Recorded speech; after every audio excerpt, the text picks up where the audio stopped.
Audio on demand from Vision Christian Media. Foundations. So there's this undefinable God with a name that makes no sense, then with a plethora of other names that kind of tell a little bit about him that you can't see. He's all of these things. How on earth are you supposed to get your head around this God? Foundations. Understanding the Jewish foundations of our Christian faith. With Robbo Robinson and Mandy Warby.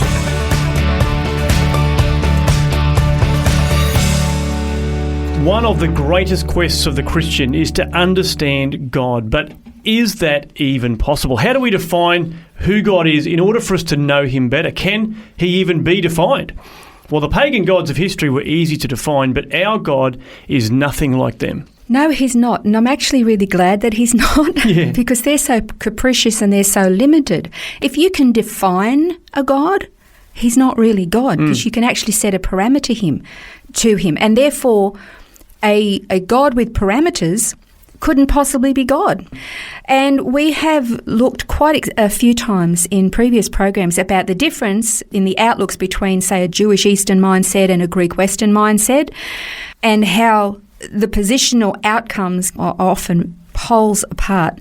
I mean, our modern culture is very Greek influenced, and it's kind of like an intellectual view of reason where that is the highest form of understanding.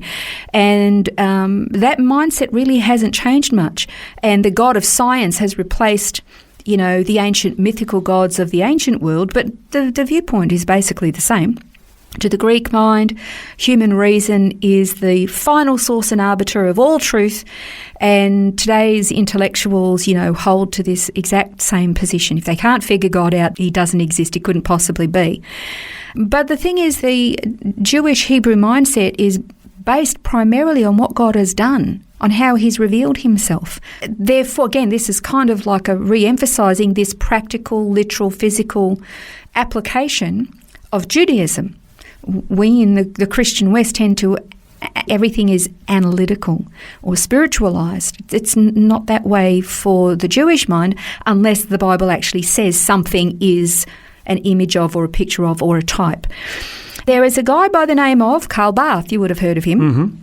And this is what he said about God. He said, no attempt is made in the Bible to define God, that is, to grasp God in our concepts. The Bible tells the story of God. It narrates his deeds and the history of this God as it takes place on earth in the human sphere.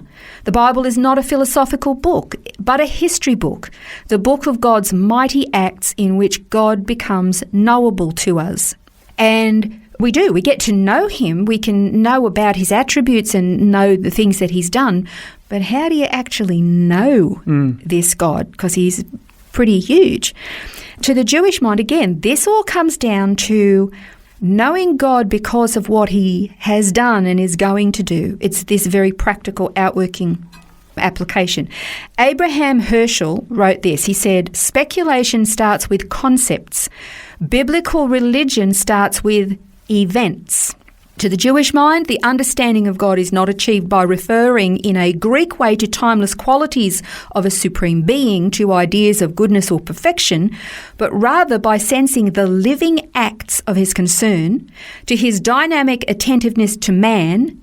And God's goodness is not a cosmic force, but a specific act of compassion. We do not know it as it is, but as it happens. So that's this Jewish mindset. I know God because of what he did, of what he revealed to himself, not just a concept or an idea. Now, the Jews have never tried to reduce God to a definition. That's very much a Greek philosophical sort of a view, because once he's been defined, he's not limitless anymore. He's no longer unsearchable.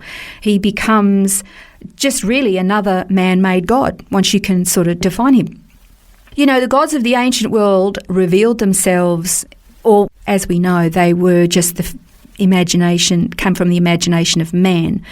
Whereas God, the God of the Bible, he presented himself in a different way. He presented himself as a father and a husband, a protector, as a person, not merely just an entity.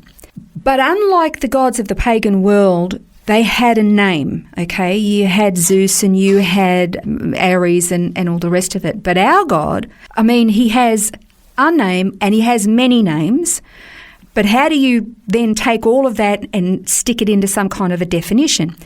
Okay, remember the account where Moses is out in the wilderness of Midian and he sees this amazing sight of a bush that was on fire but didn't burn?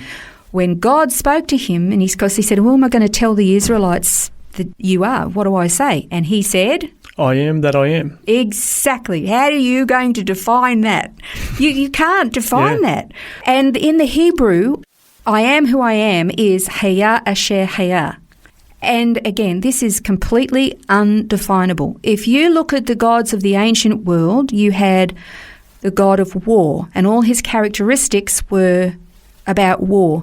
If you wanted a god who was going to give you a good harvest, well, it was a god of agriculture, and that's what all his attributes were. If you were a soldier, you worshipped a god of war. If you were a young mother, you worshipped the goddess of home and hearth. If you were longing to have a child, you worshipped a goddess or god of fertility. If you were a doctor, you worshipped the gods of medicine. Man made these gods to suit whatever his need might be. But when God says, "I am that I am," well, what is this God? Who is this God? And to the pagan mind, the God of the Hebrews didn't even make sense. Not only did he have a ridiculous name, "I am that I am," he also had a plethora of other names like El Shaddai and Adonai and all the others that described facets of his personality, but he had so many of them, therefore, how is this multifaceted God? And then he says, "I am that I am." And to top it all off, he didn't even have a likeness. He was invisible. What kind of a ridiculous God are we talking about? And we were actually forbidden to try to put God into some sort of a likeness too, so there wasn't even an attempt at that. Exactly. So there's this undefinable God with a name that makes no sense, then with a plethora of other names that kind of tell a little bit about him that you can't see, that you can't draw a picture of, that you can't stand in front of, that you can't define, and yet he calls himself Father, Husband, Redeemer, Creator. He's all of these things. How on earth are you supposed to get your head around this God? Well, you can't, because if you could, he would no longer be God. This is the thing. If you can define a God like the gods of the ancient world, whether it be Ares, a god of war, or Artemis, a goddess of fertility, or whatever it was, well, all of a sudden you put this little parameter around them and you think, okay, well, you're now boxed in. That's what you are. That's all you do. You're really not much of a god at all. And that is the difference between the pagan gods or the made-up gods as compared to our God. Our God is nothing like that. And then it's one of the things that I find most curious. I can't remember his name, but I remember hearing him in one of Dr. Chuck Missler's messages, and then I looked him up, actually. And there is a YouTube clip, and it's not of him, but it's just the audio, and it's of a black preacher. And he goes on to describe all of these attributes of God. It goes on for, I can't remember, 4 minutes or something like that. He's indescribable. He's insurmountable. He is miraculous. He goes through all this long diatribe of all these descriptions of God, and he gets to the end and he says he's indescribable. I wish I could describe him to you. I wish I could describe him for you. Exactly. You've heard it. I mean, it was amazing. But that's actually, it's a description that is completely inadequate of our God. He is absolutely everything, and yet none of those is adequate. None of those descriptions is actually adequate to describe our God. In that regard, he's undefinable. Well, in the next program, we're going to continue to look at the complexity of our God and look at the name he gave himself to see if we can better define him. We'll attempt to do that next time on Foundations. This has been Foundations, a look at the Jewish foundations of our Christian faith. For study notes, resources and more, see vision.org.au/foundations.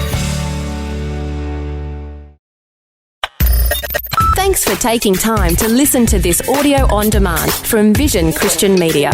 To find out more about us, go to vision.org.au.